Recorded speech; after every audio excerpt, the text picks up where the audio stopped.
पहिले अशोक चव्हाण भाजपमध्ये गेला, नंतर तर डायरेक्ट लगेच शिवसेना अर्धी न राष्ट्रवादी अर्धी लगेच सत्तेत सामील झाली. त्याच्यानंतर बऱ्याच पक्षाचे नेते भाजपमध्ये गेले. पण आम्ही शेतकरी फक्त एका माणसाकडे आस लावून बसलो होतो की आमच्या शेतकऱ्याच्या हक्काचा एकच माणूस आहे बच्चू कडू, की शेतकऱ्याला तेव्हाच न्याय देऊ शकते. आता तो बिन त्या गद्दार सेनेमध्ये गेला.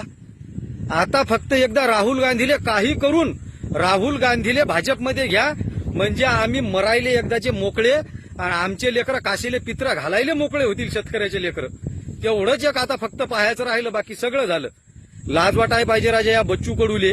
एवढा शेतकऱ्याचा माणूस होता तेव्हा आम्ही शेतकरी आमच्या हक्काचा माणूस समजत जाऊ.